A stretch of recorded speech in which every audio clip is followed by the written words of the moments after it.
salat tarawih 20 rakaat. Ya, judul dia tu. Long bacanya mandang pu long bagi siapa-siapa. Dia baca di rumah. Dang dengun.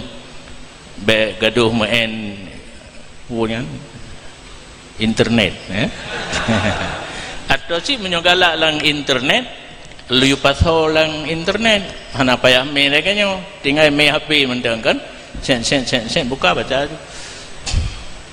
Nyo hino hana terawih 8. Bak masa Rasulullah kan hana. Na pupu lompakan, ngetim. Tapi pok dibagi. Urang semayang terawih 8 bid'ah. Baik bagah hawa nyangkun. Munya bagah hawa nyangkun ni kan urang semayang terawih 20 bid. Hana pada Rasulullah kenawanyan. Itanya tak balik.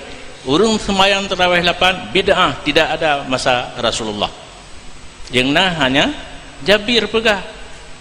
Salah binayan Jabir yang riwayat, yang lucu Jabir yang riwayat salah bina udip bak masa Sayyidina Umar kesemayang 20. Bukhari dan Muslim yang riwayat hadis gak nyankan urang cak hukum lapai hadis hanya mentukar gak nyan muqallid urang setat pendapat go punya Muslim mazhab Malik, Bukhari mazhab Syafi'i, alaih balik yang hum maksud sabah salah sabah dua agaknya bermazhab semayang berapa sih. Jadi Jabir yang riwayat hadis salah bina semayang 20, Bukhari dan Muslim yang riwayat terakhir pi semayang 20.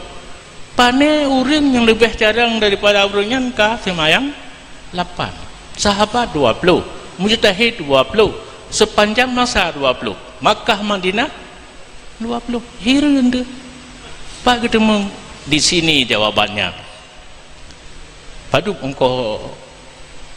engkau fotokopi menurut on nya dupna ka keuntungan dapat sikula awaknya barukan hana tajak lok kitab haid dalam kan saboh kita payah lok punya untuk 8 dan lebih 2 buah hadis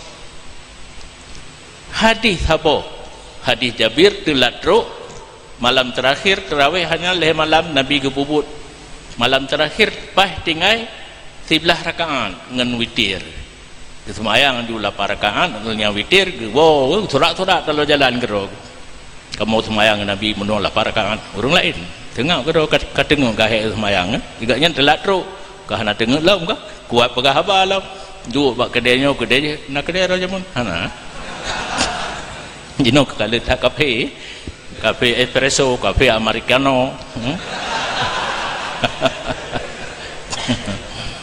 kiban tuan yang golom yang baru mukadimah nak fikir ka jak pun golom ni jawab mentang pura tak buka sesi kedua je dengan 10 kali dia mana langsung nyaw baik dua tu laki panitia jopeng tapi habis peng panitia tu nyaw long kebah bawa panitia mentang sosok yang nak minat punya yakin ke punya lom yang ragu-ragu nah dah betul antara 20 dengan 8 napo baca-baca lian nak mian tu tanya kaya yakin ada mian kalau yakin lebih-lebih na sikula bakman kadi kuliah yang na guru hina nawa Muhammadiyah nya kai pegah pun yang galak ji tu nya hinona jawaban